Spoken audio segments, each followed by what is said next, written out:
दोस्तों, स्वागत है आप सभी का तौर राजपूत मोटिवेशन में। तो यहाँ पर मैं आपसे बात करने वाला हूँ चार्ट के बारे में। चार्ट का मतलब क्या होता है? देखिए, ये बहुत सारी कैंडल्स आप देख रहे हैं। अगर मैं जस्ट यहाँ पर कोई इंडिकेटर लगा देता हूँ तो क्या वो इंडिकेटर से मेरे को ये पता चलेगा कि मेरे को यहाँ पर बाई करना चाहिए, सेल करना चाहिए? नहीं, आप उस चीज़ को समझ ही नहीं सकते। आपने कोई इंडिकेटर लगा दिया, मान लो, तो यहाँ पर आपको ऊपर जा रहा है मार्केट, फिर नीचे आ गया। इंडिकेटर में एक एवरेज वैल्यू होती है, उसके हिसाब से वो यहाँ पर मान लो मूविंग एवरेज है तो मूविंग एवरेज के हिसाब से वो नीचे गिरेगा। लेकिन एक जो इम्पोर्टेंट चीज़ है वो क्या है, मैं आपसे जो बात कर रहा हूँ, इम्पोर्टेंट चीज़ क्या है? Candle stick. क्योंकि कैंडल स्टिक, ये जो जैसे ये कैंडल है, तो ये कैंडल आपको ये बताता है कि भाई लोगों का मूड क्या है, लोग क्या करना चाह रहे हैं। तो यहाँ पर ये कैंडल आपको मूड बताएगा। मूड मतलब आप समझ रहे हो कि लोग क्या चाहते हैं, लोग क्या कर रहे हैं। चाहते छोड़ दो, क्या कर रहे हैं, मतलब यहाँ से इससे पता चल जाएगा आपको कि लोग क्या कर रहे हैं। फिर उसी के हिसाब से आपको भी ट्रेड प्लान करना पड़ेगा। अब यहाँ पर ये जो कैंडल आपको देखने को मिल रही है, इस कैंडल से आपको क्या पता लग रहा है कि लोग यहाँ पर क्या कर रहे हैं। तो सारी की सारी बातें ना कैंडल्स से पता चल जाती है। अब यहाँ पर मैं क्या करता हूँ, चलिए मैं एक इंडिकेटर लगा देता हूँ। कोई सा भी इंडिकेटर हम लगा लेते हैं। जस्ट हम लोग यहाँ पर चार्ट समझना चाह रहे हैं तो मैं आपको चार्ट समझाने की कोशिश कर रहा हूँ। तो जस्ट आप समझिए कि कोई सा इंडिकेटर आप लगा लो। मान लो यहाँ पर मैं यहाँ पर कोई इंडिकेटर लगाता हूँ, 1 मिनट यहाँ पर। तो यहाँ पर जैसे मैं RSI लगा देता हूँ, RSI लगा दिया। अभी चलो RSI में बहुत सारे लोग ये बोलते हैं कि यहाँ पर 70-30 का एक सेटिंग कर लो तो वो अच्छा रहता है। तो यहाँ पर मैं एक 70-30 का सेटिंग कर देता हूँ, आपको समझ में आएगा कि भाई ये क्या बोल रहा है। अब मैं यहाँ पर कैसे ट्रेड प्लान करूँगा, क्या सोचूंगा मैं, कब मेरे को ट्रेड लेना है, कब नहीं लेना है, ये सारी सारी चीज़ें यहाँ पर चार्ट पर समझ में आना चाहिए। तो यहाँ पर मैंने क्या किया, एक रेंज डिसाइड कर दिया। अब थोड़ा सा इसको मैं बड़ा करता हूँ। चार्ट का यहाँ पर बैंक निफ्टी का है और 15 मिनट का है। आप कोई सा भी चार्ट देखो, ऐसा ज़रूरी नहीं है कि यही चार्ट आपको देखना है। आप चाहे किसी का भी चार्ट देखो, स्टॉक का चार्ट देखो, निफ्टी का देखो, सेंसेक्स का देखो, किसी का भी देखो, आपको चार्ट समझ में आना चाहिए। अब देखो यहाँ पर मैंने क्या किया कि ये यहाँ पर मैंने RSI इंडिकेटर लगा दिया। अब देखो RSI में हम क्या चाहते हैं कि 70 के आसपास जब जाता है तो हो सकता है यहाँ पर एक सेलिंग का जोन है। और सेलिंग, वैसे तो लोग बोलते हैं कि 70 के आसपास जाने के बाद में यहाँ पर और बुलिश हो जाता है। लेकिन देखो स्टॉक में हम बात करते हैं तो वहाँ पर हम 70 के आसपास, 70 के ऊपर जाने पर और हम समझ सकते हैं। लेकिन जैसे निफ्टी और बैंक निफ्टी की हम बात करते हैं तो 70-80 के आसपास इसका एंड लेवल आ जाता है। यहाँ से मार्केट नीचे गिरना चालू हो जाता है। तो यहाँ से हम थोड़ा सा इसको समझने की कोशिश करते हैं। देखो यहाँ पर आप देखोगे कि 70 के आसपास ये पहुँच चुका है। अगर हम बात करें तो यहाँ पर आपको दिख रहा होगा थोड़ा नीचे है, लेकिन 70 के आसपास है। और यहाँ पर आपको दिख रहा होगा 30 के नीचे है। ठीक है, अब ये एक तरह से हमारे लिए कौन सा काम करेगा, ये हमारे लिए ये जो 30 वाला एरिया है वो क्या काम करेगा, हमारे लिए सपोर्ट का काम करता है। क्या काम करता है? सपोर्ट का। ठीक है, यहाँ पर मैं इसको सपोर्ट बोल सकता हूँ और ये हमारे लिए एक रेजिस्टेंस वाला काम कर सकता है। ठीक है, अब हमको ये चीज़ें समझ में आ गई। मतलब देखो जहाँ से ये एरिया हमारे लिए, यहाँ पर क्या मार्क कर दूंगा मैं, एक सब रेजिस्टेंस, और यहाँ पर ये एरिया मैं एक मार्क कर दूंगा सपोर्ट। आपको समझ में आना चाहिए। चलिए फिर से मैं आपको समझाता हूँ कि देखो ये RSI का जो एक ये पॉइंट है और एक ये पॉइंट है। तो यहाँ पर अगर मैं बोलूँ तो ये वाला टॉप है हमारे पास में, और उसके बाद में यहाँ पर ये वाला टॉप है। तो यहाँ पर मैं क्या करूँगा, ये एक मैंने रेजिस्टेंस ड्रा कर दिया। ठीक है, अब एक ये वाला हमारे लिए 30 से नीचे है और ये वाला भी 30 से नीचे है।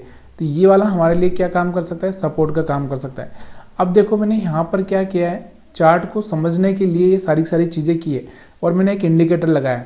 लेकिन आप क्या समझते हो, जैसे कोई इंडिकेटर है। अब ये इंडिकेटर यहाँ पर आपको दिख रहा होगा नीचे आ गया, यहाँ से नीचे आया तो आपको लगेगा कि सेल कर दो। जैसे यहाँ पर ये कैंडल आपको दिखा रही थी कि पूरी रेड कैंडल है तो सेल कर दो, तो यहाँ पर आप सेल करोगे, फिर यहाँ से मार्केट ऊपर चला गया। तो ये आपको समझ में आना चाहिए। लेकिन अब हम यहाँ पर हमने 2 मार्क किए, एक तो रेजिस्टेंस और एक सपोर्ट, एक सपोर्ट और एक रेजिस्टेंस हमने यहाँ पर देखा है कि ये रेजिस्टेंस और ये सपोर्ट। अब हमको क्या देखना है कि इस एरिया में कोई ऐसा सिग्नल जो मिला हो। तो देखो यहाँ पर आपको दिख रहा होगा कि ये वाला एक अच्छा सा रेड कैंडल बना था, तो हम यहाँ पे हम क्या कर सकते हैं, सेल प्लान कर सकते हैं। ठीक है, यहाँ पे हमने क्या किया, सेल प्लान किया। सेल प्लान किया, लेकिन यहाँ से क्या हो गया, यहाँ से मार्केट में आपको दिख रहा होगा कैंडल्स जो बन रही है, वो कैंडल्स में आप देखो कि पहला कैंडल रेड था, बहुत बढ़िया कैंडल था, कोई प्रॉब्लम नहीं थी। लेकिन दूसरा जो कैंडल आप देख रहे हो ना, इसमें बहुत वीकनेस आ चुकी है, उसके बाद और वीकनेस और वीकनेस। इसलिए हमको यहाँ पर क्या करना है, एग्जिट करना ही बेटर समझना चाहिए। क्यों? क्योंकि देखो हम कैंडल्स से क्या कर सकते हैं, एक नेचर, जो बायर और सेलर जो होते हैं उनका एक नेचर समझ सकते हैं कि वो क्या कर रहे हैं। ठीक है, अब हम क्या देख रहे हैं, यहाँ पर आपको दिख रहा होगा बहुत बड़ा रेड कैंडल बना। ठीक है, अच्छी बात है, हमारे लिए एक सेलिंग जोन था ये, और यहाँ पर हमने सेलिंग किया। और उसके बाद हम देख रहे हैं कि कैंडल यार बहुत कमज़ोर हो चुका है, उसके बाद और कमज़ोर हो चुका है, और उसके बाद और कमज़ोर हो चुका है। मतलब जो सेलर है वो धीरे धीरे धीरे धीरे, पहले मान लो 1000 थे, ठीक है, उसके बाद यहाँ पर अगर हम बात करें तो यहाँ से 300 हो गए, 300 के बाद हम बात करें तो 100 हो गए, और 100 के बाद हम बात करें तो 50 हो गए, और 50 के बाद में आपको दिख रहा होगा यहाँ पर 0 से ऊपर चले गए। ठीक है, मतलब एक तरह से सेलर की वैल्यू हम माइनस में समझे। उसके बाद हम बात करें यहाँ से 300, और उसके बाद यहाँ 300, और फिर हम 100, और फिर हम यहाँ पर 50, और फिर उसके बाद ये +50, मतलब यहाँ से जब ये कैंडल बनी तो ये +50 हो चुके हैं। तो अब यहाँ पर हमको क्या करना चाहिए, एग्जिट कर देना चाहिए, क्योंकि हमारे यहाँ से लॉस नहीं होगा। देखो आप क्या कर सकते हो, छोटा रिस्क लोगे, मतलब एक तरह से छोटा एसएल अगर आप ले लोगे तो आप कभी भी शेयर मार्केट में डूबने का चांसेस बहुत कम होगा, क्योंकि आपको पता है कि यहाँ से जो मैं सोच रहा था वैसा नहीं हुआ, इसलिए यहाँ से मैंने क्या किया, यहाँ से निकाल दिया। और अब यहाँ पर आप देखोगे कि वापस यहाँ से अच्छा सा बुलिश कैंडल बन चुका है, मतलब ये बाइंग में चला गया। तो अब यहाँ से आप बाइंग साइड में जाना चाहते हो तो जा सकते हो, अदरवाइज आप थोड़ा सा वेट कर सकते हो। दोबारा हम क्या देखते हैं कि भाई फिर से ये उसी रेजिस्टेंस वाले एरिया पे गया है, तो फिर हमको सिग्नल देखना है। तो देखो यहाँ पर सिग्नल की अगर हम बात करें तो ये वाला सिग्नल है, एक ये वाला सिग्नल है, आप दोनों में से कोई भी देख सकते हो। अगर आप इस कैंडल को समझ लेते हो तो यहाँ पर आप अच्छा सा पैसा बना सकते हो। यहाँ पर यहाँ तक मार्केट आता हुआ देखने को मिला, ठीक है। और उसके बाद अगले दिन फिर से आपको यहाँ पर देखने को मिल रहा होगा कि यहाँ पर आपको दिख रहा होगा वापस से यही सेलिंग, यहाँ से जब इसका लो ब्रेक हुआ तो यहाँ से और सेलिंग स्ट्रॉन्ग हो गया और यहाँ से वापस चलता गया। तो ये हम इंडिकेटर के साथ बात कर रहे थे, लेकिन मैं जो आपको समझाना चाह रहा हूँ कि भाई इंडिकेटर से आप ये समझ सकते हो कि कौन सा इसका सपोर्ट वाला एरिया है, कौन सा रेजिस्टेंस वाला एरिया है, और कहाँ पर आपको ट्रेड प्लान करना है और कहाँ पर नहीं करना है। लेकिन एक जो बेटर चीज़ है, सबसे बेटर चीज़ मैं आपको यहाँ पर समझाना चाहता हूँ, वो है ये जो कैंडल आपको दिख रही होगी ना, ये वाली जो कैंडल, ये देखिए, ये कैंडल क्या करती है, ये जो बायर और सेलर होते हैं ना, उनका एक तरह से जो हम बोलते हैं ना कन्फ्यूज़न वाली स्थिति। जैसे आपने कभी चुनाव देखा होगा, चुनाव में कभी मान लो कि यहाँ पर 110 वोट पड़े हैं और यहाँ पर भी आपको दिख रहा होगा कि 110 के आसपास ही अगर हो जाए तो सोचो यहाँ पर क्या स्थिति होगी। ना तो ये विनर है ना ये विनर है। अब क्या करें, फिर से चुनाव होगा और फिर से चुनाव होगा, या फिर कुछ ऐसी चीज़ें निकाली जाएगी जिससे ये डिसीजन लिया जाए। तो ऐसा ही यहाँ पर भी एक डिसीजन आता है कि यहाँ से आपको दिख रहा होगा कि ये वाली कैंडल बनी, इसके ऊपर क्लोजिंग किया, मतलब यहाँ पर थोड़ा सा बाइंग देखने को मिल सकता है। मतलब यहाँ पर बाइंग देखने को मिला, थोड़ा सा क्या पूरा ही बाइंग होता हुआ आपको देखने को मिला। सेम चीज़ें अगर आपको यहाँ पर देखने को मिली, यहाँ पर आपको दिख रहा होगा कि यहाँ पर आप क्या देख रहे हैं कि सेम यहाँ पर अगर आप देखोगे, यहाँ पर भी क्या हो गया, चुनाव हुआ, चुनाव में यहाँ पर भी क्या हो गया कि वही कंडीशन, और फिर यहाँ से एक बाइंग देखने को मिली। फिर आप यहाँ पर भी अगर देखोगे, देखो मैं आपको बता रहा हूँ, इस कैंडल के नीचे या तो क्लोजिंग कर दें या इस कैंडल के ऊपर क्लोजिंग कर दें, तब जाके आपको यहाँ पर ये चीज़ें करना है। ऐसा नहीं है कि आप कभी भी करोगे। यहाँ पर आपको दिख रहा होगा, देखो यहाँ पर आपको दिख रहा होगा ये कैंडल, इसके ऊपर क्लोजिंग नहीं हुई है। अगर आप देखोगे तो आखिरी तक क्लोजिंग नहीं हुई है। अगर आप थोड़ा सा वेट करो। दूसरा क्या, देखो एक हम टॉप पे चल रहे हैं, तो टॉप पे रिस्क लेना थोड़ा सा आपको लगेगा कि यहाँ से ब्रेकआउट हो रहा है, लेकिन वहाँ से ब्रेकआउट नहीं होता। जैसे यहाँ पर आपको दिख रहा होगा एक ब्रेकआउट है, ब्रेकआउट नहीं होता है वहाँ पे आपको समझना पड़ेगा कि यहाँ पर हम रेजिस्टेंस वाले एरिया में आ चुके हैं, थोड़ा सा बच के रहना बहुत ज़रूरी है। वहाँ पर आपको कैंडल्स को पकड़ना है, कैंडल्स अगर स्ट्रांग होगी तभी जाके वहाँ पर आपको ट्रेड प्लान करना है। यहाँ पर भी आप देखोगे ये वाली कैंडल बनी है, लेकिन यहाँ पर आपको दिख रहा होगा फिर भी यहाँ पर कैंडल को भी अगर हम देखें तो यहाँ पर एक रेजिस्टेंस वाला एरिया है। तो मेन चीज़ वही समझना बहुत ज़रूरी हो जाता है कि हमको रेजिस्टेंस वाले एरिया में बाइंग साइड में बहुत कम ट्रेड करना है, क्योंकि कारण क्या है, क्योंकि वहाँ से 8 बार वहाँ पर क्या होगा, फेलियर होगा। अगर हम 10 बार ट्रेड करेंगे और खाली 2 ही बार सक्सेस होगा, तो इसलिए आपको वहाँ पर रिस्क लेना नहीं है। अब हम वेट कर रहे हैं कि कहीं ना कहीं रेजिस्टेंस वाले एरिया में कोई ऐसा कैंडल बन जाए जो हमको सिग्नल दे। तो यहाँ पर आपको दिख रहा होगा ये वाला कैंडल फिर से बना, और यहाँ से उसके बाद आप देखोगे क्लोजिंग इसके नीचे हो गई, रेड कैंडल बन गया, और हम यहाँ से सक्सेसफुली सेलिंग का प्लान कर सकते हैं इसका एसएल रख के। समझ में आ रहा होगा। अब मैंने आपको 2-3 चीज़ें यहाँ पर सिखाई। एक तो यहाँ से आरएसआई लगा के यहाँ से रेजिस्टेंस, और मैंने यहाँ पर क्या किया, एक रेजिस्टेंस बना लिया और एक सपोर्ट बना लिया। ठीक है, ये चीज़ें आपको समझ में आ गई। अब सपोर्ट वाले एरिया में हमको बाइंग के लिए खोजना है और रेजिस्टेंस वाले एरिया हमको सेलिंग के लिए खोजना है। तो देखो यहाँ पर हमने सेलिंग किया था, हम फेल हो गए, यहाँ पर हमने सेलिंग किया, हम सक्सेस हो गए। ठीक है, देखो यहाँ पर जो चीज़ें आपको मैं समझा रहा हूँ, चलिए आगे देखते हैं। अब हम वापस से यहाँ पर आपको देखने को मिल रहा होगा, यहाँ पर भी वही कन्फ्यूजन वाली स्थिति पैदा हो रही है। देखो यहाँ से मार्केट क्या हो गया, नीचे भी नहीं जा रहा है और यहाँ से रुक चुका है। यहाँ से कैंडल्स अगर आप देखोगे तो यहाँ से कैंडल्स को देखो, सब में विक्स बनती हुई दिखने को मिल रही है। फिर यहाँ से ग्रीन कैंडल बना और यहाँ से आपको दिख रहा होगा कि एक बाइंग मोमेंटम देखने को मिला है। ठीक है, यहाँ सेम आपको दिख रहा होगा ये वाला जो कैंडल दिख रहा होगा आपको, इसके ऊपर क्लोजिंग हुआ नहीं हुआ, इसके नीचे क्लोजिंग हो चुका है और यहाँ पर एक अच्छा सा सेलिंग देखने को मिला। अब देखो एसएल आपको रखना ही पड़ेगा, बिना एसएल के तो शेयर मार्केट किया नहीं जा सकता। तो ये मैं आपको चार्ट समझाने की कोशिश कर रहा हूँ। चलिए और भी हम देख लेते हैं। तो अभी ये आरएसआई हटा ही देता हूँ अगर आपको लेकिन लगा रहने देते हैं। हम क्या करते हैं, इसको लगा रहने देते हैं, छोटा कर लेते हैं।